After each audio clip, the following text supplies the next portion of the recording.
ഇന്ന് നമ്മൾ ചെയ്യാൻ പോകുന്നത് ഒരു സ്പെഷ്യൽ ബീഫ് ഫ്രൈ ആണ്.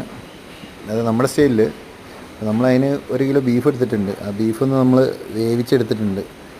കുറച്ച് വെളുത്തുള്ളിയും ഇഞ്ചിയൊക്കെ ഇട്ടിട്ട് കുറച്ച് മുളക് പൊടിയും മഞ്ഞൾപ്പൊടി ഇട്ടിട്ട് നമ്മൾ കുക്കറിൽ 5-6 വിസിൽ വിട്ട് വേവിച്ചെടുത്തിട്ടുണ്ട്. ഒരു പാനിൽ എണ്ണ ചൂടാക്കിയിട്ട് അതിലേക്ക് കടുക് ഇട്ട് പൊട്ടിക്കഴിഞ്ഞ ശേഷം നമ്മൾ കുറച്ച് പട്ടയും ഗ്രാമ്പും ഏലക്കായും ഇട്ടിട്ട് ഒന്ന് റെഡിയായി വന്ന ശേഷം നമ്മൾ കുറച്ച് കറിവേപ്പില ഇട്ട് കഴിഞ്ഞിട്ട് നമ്മൾ കുറച്ച് വെല്ലുള്ളി കട്ട് ചെയ്തത് ആഡ് ചെയ്യുന്നുണ്ട്. അത് നന്നായിട്ട് മിക്സ് ചെയ്ത് വന്നതിന് ശേഷം നമ്മൾ അതിലേക്ക് കുറച്ച് ഇഞ്ചിയും വെളുത്തുള്ളി കട്ട് ചെയ്തത് ആഡ് ചെയ്തിട്ട് കുറച്ച് ഉപ്പ്, അതൊന്ന് വരാൻ വേണ്ടിയിട്ട് കുറച്ച് ഉപ്പ് മാത്രം ആഡ് ചെയ്യുന്നുണ്ട്.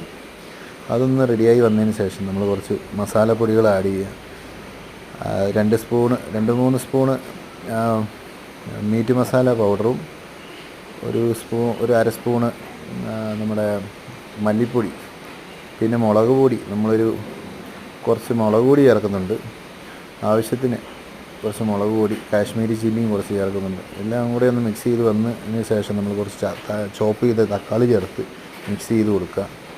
മിക്സ് ചെയ്ത് കൊടുത്തതിന് ശേഷം നന്നായിട്ട് ഇളക്കി യോജിപ്പിച്ച ശേഷം നമ്മൾ ആ കുക്കറിൽ റെഡിയാക്കി വെച്ച ബീഫ് നന്നായിട്ട് ആയിട്ടുണ്ട്. ആ ബീഫൊന്ന് റെഡിയായി വന്നിട്ടൊന്ന് ഓപ്പൺ ചെയ്ത് നോക്കുമ്പോൾ നന്നായിട്ട് വെന്ത് റെഡിയായി വന്നിട്ടുണ്ട്.